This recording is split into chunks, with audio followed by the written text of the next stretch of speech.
Hey, good morning, everybody. It's 10 o'clock on Friday, and we've been doing a little segment. I know I was just over on my Instagram page talking a little bit about what we're going to have going on for the next little bit. But over the quarantine time, we've been trying to get in touch with a lot of our players, really just get a feeling of what they've been up to, see how they're doing, how they're working on their game, how they're feeling about everything. And today we're excited. We got Greyson Sigg. He's one of our up and coming guys on the Korn Ferry Tour, and I'm excited to talk to him. I think you guys, whether you know that name or not, you're about to in the next year or two because this guy's got a lot of games. So I see him right here. I'm going to hop him on, and we're going to have a little Q&A. So anybody have any questions, feel free to throw them out. So give me 1 second, and I'm going to add Greyson right now.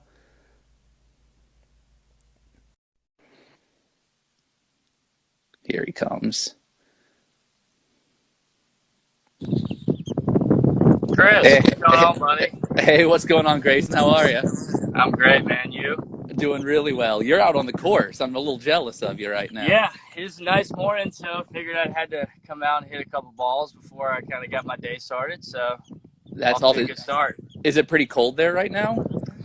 It is about 65 degrees Oh, and blowing about 10 miles an hour. So pretty not a bad view to practice. not bad at all. Well, dude, hey, we really Right. appreciate you hopping on here and having a little chat with us. So I know Absolutely, man. I appreciate you guys having me. you've been playing some really good golf before the lockdown happened. I know you'd had some good finishes on the Corn Ferry. So tell me how you're feeling right now. I'm feeling good. This unfortunate quarantine, it's not good for anybody, but, there's light at the end of the tunnel now. So that's good that, we have a schedule and, now that we can plan for things and really look forward to get it going. Like you said, I was playing great. I wish we didn't have to shut down, but, you got to take it and you got to make the best out of it. Mm-hmm. Like the first couple weeks during quarantine, I wasn't really doing much. Um, Kind of laying on the couch every day and kind of doing my part. But finally, I was like, all right, you got to kind of get up and do something. And, last 3 or 4 weeks, I've been really kind of getting after and, getting ready to go for Jacksonville in a couple weeks. That's awesome. So have you been working on your bag much? Anything you've been kind of tweaking? Just really been working on the driver. Nice. The first couple drivers that Kyle sent, they were very, very good and very close. We had probably a week of working with the ones that they sent, and then I noticed it was kind of starting left and kind of hooking. But Kyle came Mm-hmm. up yesterday actually, and he built a new one, put some hot melt in the toe, so that kind of Yep. reduces the left in it.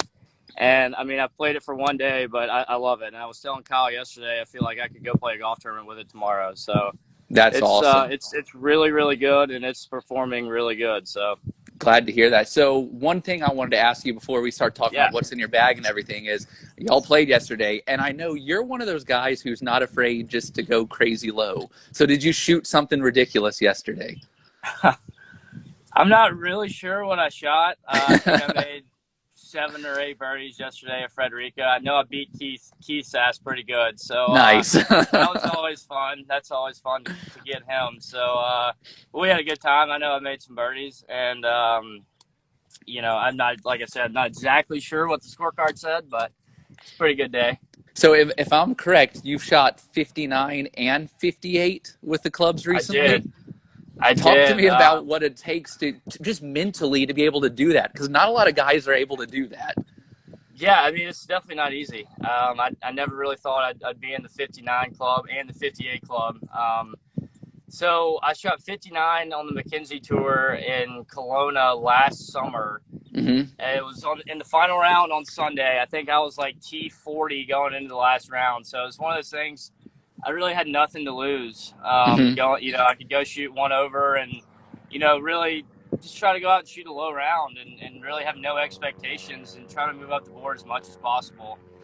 And I remember getting off to a really good start that day, and I think I shot 6 under or 5 under on the front, Okay. and just kept rolling on the back. And I got to like 12, or I birdied 10, birdied 12, and I got to 13, made like a 35 footer putt that was just crazy that I wasn't even expecting to make. Uh-huh. Just trying to really get it down to 2. and then did the same thing on 14. So I'm like, okay, this is, now we're really on to something. And then I needed to birdie the last 3 holes to do it. And at that point, I was like, all right, you got to do this, because like nobody Right. wants to shoot 60. 60 is like the worst score ever to shoot. I Right. mean, because you can always look back and find one more there. I can think of But worse scores to shoot than a 60. well, there, you know No, what no, I'm no. saying. I know, I know, I know. So I get to 16 and I hit it to like literally an inch. Almost made a hole in one. So Hmm. that was a pretty easy birdie. Get to 17, hit it to like maybe 2 feet. And so I was like, all right, you got to birdie this last hole. And it was kind of a drivable one. I hadn't really been hitting driver there all week. And I was like, you know what? I got to hit driver. I'm not going to be able to sleep tonight if I hit 4 iron off the tee and then hit a wedge to like 20 feet and miss the putt. Hmm. So I ended up hitting driver up there, just kind of short of the green, and ended up making like an 8-footer for birdie. And I'm glad I made that putt. That was one that I'll always remember. I mean, it was pretty emotional. It was pretty nerve wracking to have a Hmm. putt for 59 in a tournament, but it was pretty good. Do you think it helped that you had to make birdie as opposed to like taking it really deep early, like kind of sprinting through the finish line? Well, I'll tell you what, a lot of people have asked that, and I Hmm. think it was almost easy because once I made the turn, because I teed off so early that day, um, I think I was probably 6 back but at that point when I made the turn, and then, I'd kind of cut back into that lead a little bit, and then I know I was probably 2 back with like 3 to play. So Okay. I ended up birdie the last 3 holes, and then next thing you know, once I finish, I'm the leader in the clubhouse, and then the final group still got 9 holes to play. So I had to sit around all day, which was kind of fun. I had a Oh chance yeah. there, but ended up getting cut by a couple shots. Jake Knapp had a really good week that week, so he ended up getting me at the end there. That's still pretty awesome. And just to be able to have that mental mindset that you got that in you too. That's For sure, pretty cool. So for what I'd sure, love for to sure. do is I'd love to have you walk through your bag and what you're playing right now and kind of your feelings about everything. So I'd love to hear what you got going on. Awesome, awesome. So here we are. We have back here. So irons. I've been playing the JPX Hmm. 919 The tours. 919 tours. Had these for about a year and a half now. The sweet spot on them. I don't know if you can see that, but it's starting to get pretty worn out there. I've had Nice. these for about a year Nice. and a half now. I was playing the Callaway Blade, and I noticed that I wanted to get something a little bigger, a little bit more forgiving to kind of help my miss hits. Hmm. And these were kind of the clubs I went and tested everything. I mean, I went to Craig, the head fitter here at Sea Island, and I was like, Yeah. listen, I want to hit every club. I want to find the best one for me. And these were definitely by far the best for me. I mean, they're way more forgiving than what I was playing, which was what I was looking for. And Nice. distance control wise, they've been unbelievable for me. Hmm. So I've loved these. Got these guys 9 through 4 iron. Okay. I got the T20 wedges on the way. Okay. Kyle's got me a set build up. Hmm.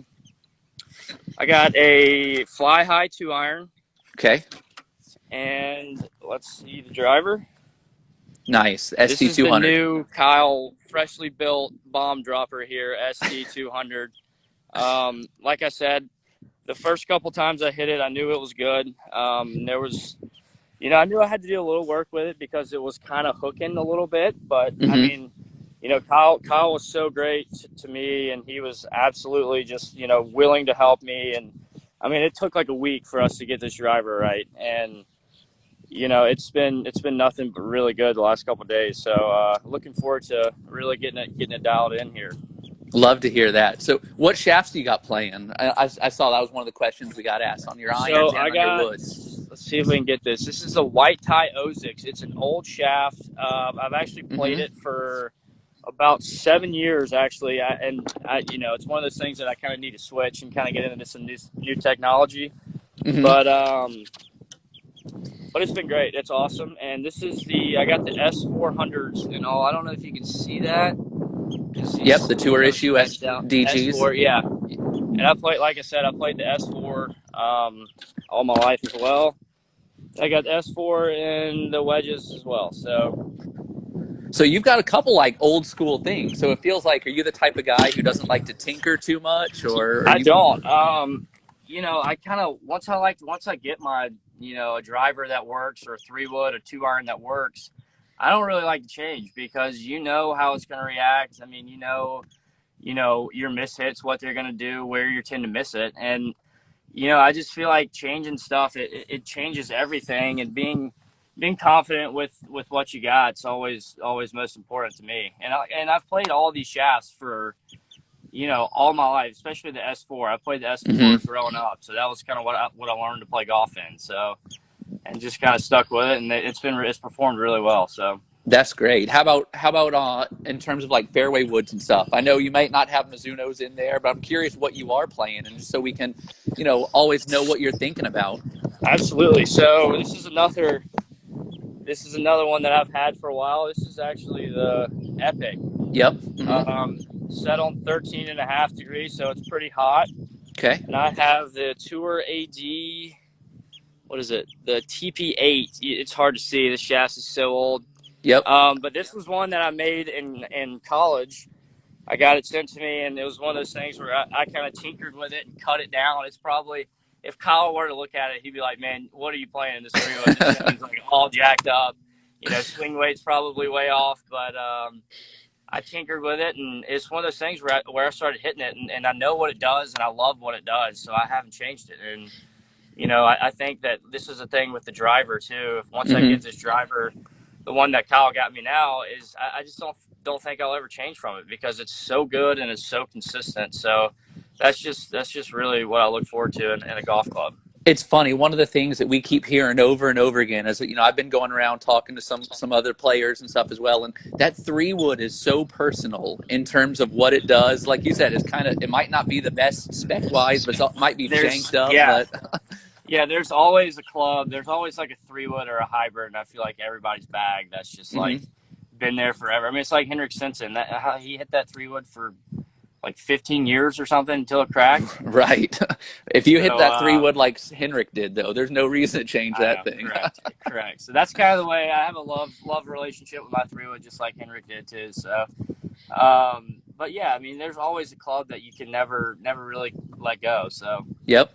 And obviously, if you're going to be shooting such low numbers, you're putting it well. So what putter do you have in the bag? I got an Odyssey R ball. Let's see this thing. It's got the 3 lines on it. It's kind of very Yep. similar to a 2 ball, but the Mm-hmm. front ball obviously is not on there, and we got 3 lines on there with the white hot face. Mm-hmm. So this is the one that I've shot a couple scores in the 50s with. So this is another club that I'll have a hard time letting go too. I totally understand that. Well, dude, so tell me about what the next couple weeks look like for you. I know obviously you're getting into season prep mode now that we actually have dates on the schedule. Do you have a firm, here's how I build up to when it's go time, or are you just out playing?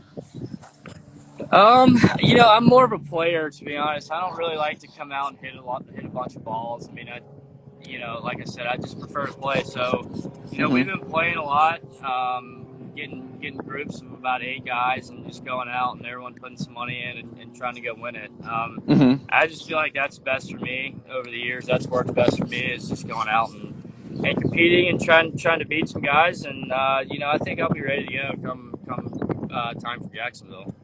It's awesome. Well, dude, I don't want to take up too much of your time. I know you're out there, and you're probably might be someone waiting on you on the tee, waiting for you Yeah, to we hit might in. go play here in a little bit. But man, I really appreciate you taking the time, just chatting with us, and we're really Absolutely, looking Chris. forward. We're excited to have you on the team, and excited to walk this journey with you. And whatever we can do to help you out on the equipment side, please don't hesitate to reach out to us. I know Kyle and Jeff take great care of you out Yep, there, but they do. They do a really good job. good. We'll go take some So more I key. appreciate you having me on and look forward to seeing you soon. Awesome. Well, hey, Greyson, awesome. And anybody who doesn't follow Greyson, give him a follow and watch for some great numbers that this guy's about to start putting up. So be safe, and we'll talk soon. See you guys. Awesome. Thanks, dude. Absolutely. Bye.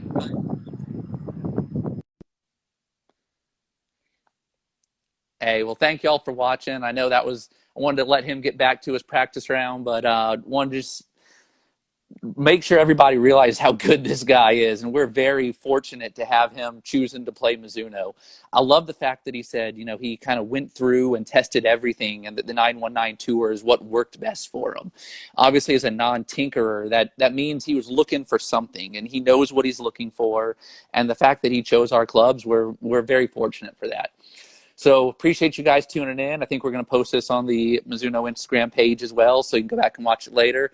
But hey, everybody be safe. Hopefully you get some nice weather this weekend, can get out and play some golf and keep your distance. But thanks for watching, and I'll talk to you guys soon. Thanks. Bye.